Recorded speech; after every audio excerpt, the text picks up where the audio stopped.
pessoal, aqui é a Pronivânia. Sejam bem-vindos e bem-vindas à nossa aula de História. Vamos dar continuidade aos nossos estudos de História, segundo capítulo, a origem do Islã. O conteúdo desta aula é Arábia antes do islamismo. A localização geográfica foi um fator importante para o desenvolvimento econômico da Península Arábica. Por isso, nós vamos iniciar essa aula localizando esta península no mapa, ok? Agora vamos localizar a Península Arábica no globo.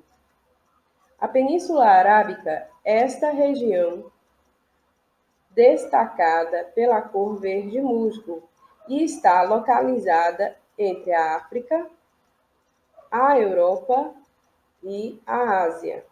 Aqui ao lado, nós temos o mapa plano da Península Arábica e nós vamos localizar a península neste mapa.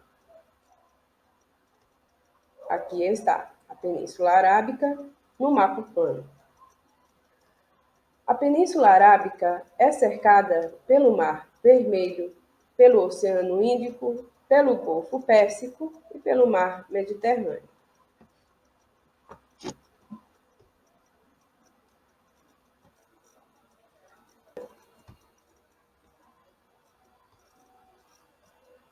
E apresenta, ao norte, um extenso deserto montanhoso. As altitudes do relevo desta região ultrapassam 1.000 metros de altitude. Outra característica da região é a presença de desertos, como o deserto da Arábia, e planaltos, como o Planalto da Arábia. Como eu disse a vocês, a localização geográfica da Península Arábica foi um fator muito importante para o desenvolvimento econômico, porque, como vocês acabaram de ver aí no mapa, ela estava localizada entre o Mar Mediterrâneo, o Mar Vermelho, o Oceano Índico, o Golfo Pérsico, que são fatores naturais que possibilitou o desenvolvimento de rotas comerciais ligando os três continentes, a Ásia, a Europa e a África. Por causa do comércio, as cidades se concentravam na costa ou no litoral. E o interior desértico era habitado por pastores nômades. Ei, presta atenção!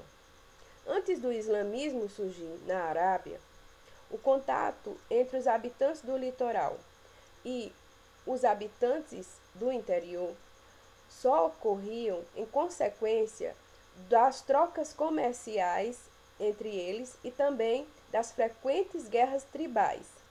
Olha só, o grupo mais característico da Arábia era o grupo dos beduínos, pastores seminômades. Os beduínos viviam em tribos, certo? E essas tribos eram baseadas na aliança entre certas famílias, os clãs. Segundo a antropologia, clã é conjunto de famílias que se presumem ou são descendentes de ancestrais comuns.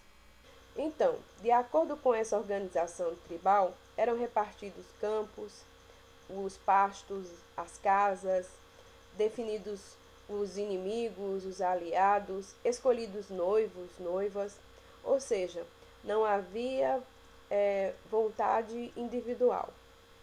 Pois bem, antes do islamismo, politicamente os árabes eram separados, não havia reinos ou impérios.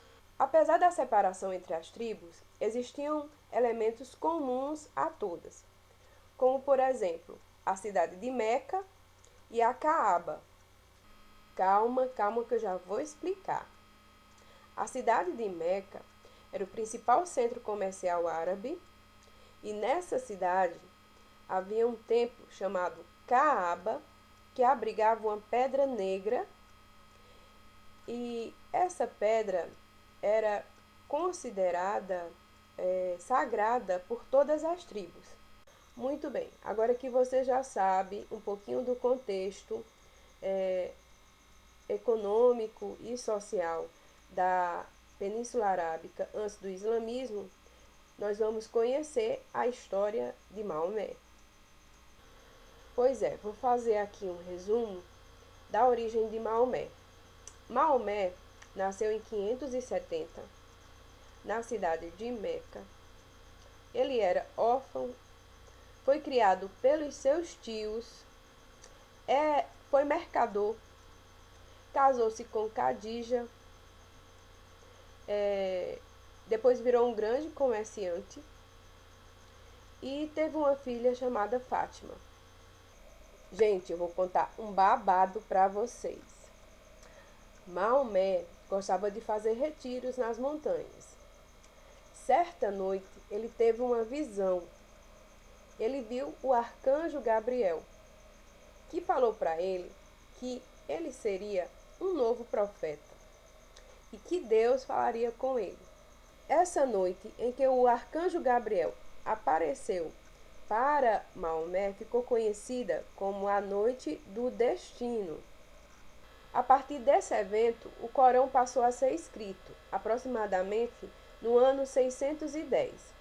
Para quem não lembra, o Corão ou Alcorão é o livro sagrado do islamismo, dos seguidores do islamismo ou muçulmanos.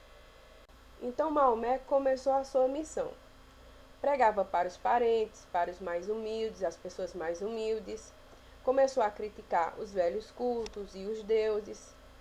Não podemos esquecer que antes do islamismo, a religião predominante naquela região da Península Arábica era o politeísmo, né? O culto a vários deuses.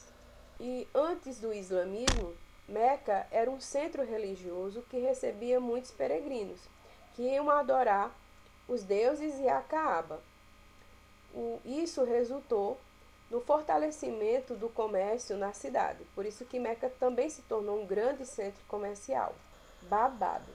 Quando os governantes de Meca começaram a perceber o que Maomé estava fazendo na cidade, ele estava pregando uma nova religião e que aquela religião poderia prejudicar o comércio que dependia dos peregrinos que vinham adorar os deuses em Meca, eles temeram muito, né, o que poderia acontecer. Por que eles temeram? Porque Meca dependia daqueles deuses para poder desenvolver a sua economia.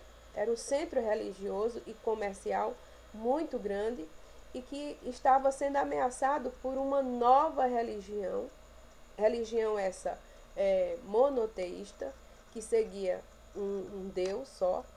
Então, eles ficaram temerosos pelo que poderia acontecer.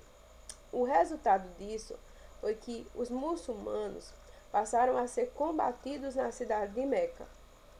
Então, Maomé e os seguidores do islamismo foram para a cidade de Yatrib, que passou a se chamar Medina, a cidade do profeta, e a data dessa migração foi o ano 622 depois de Cristo, e ficou conhecida como Hégira, ou exílio, né, para os árabes.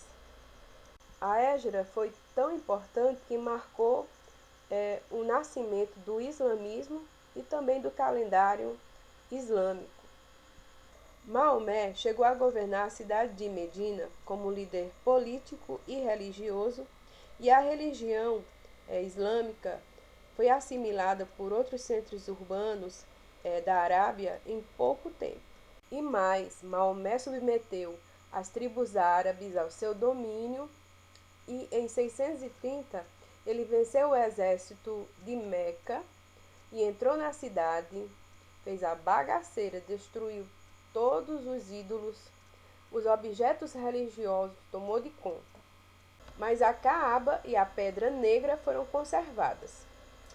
Por que ele preservou? Porque provavelmente a Pedra Negra teria sido um meteorito enviado pelo arcanjo Gabriel e era símbolo da aliança com Deus. Quando Maomé morreu em 632, ele deixou parte da Arábia unificada politicamente e religiosamente. Você sabe o que são os pilares do Islã? Os pilares do Islã estabelecem regras fundamentais para os crentes seguirem. Então, você vai lá na página 25, dá uma olhadinha nos pilares e depois me conta o que você achou.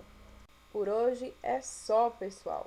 Encerro a aula aqui e estou esperando vocês na próxima aula, ok? Um beijo!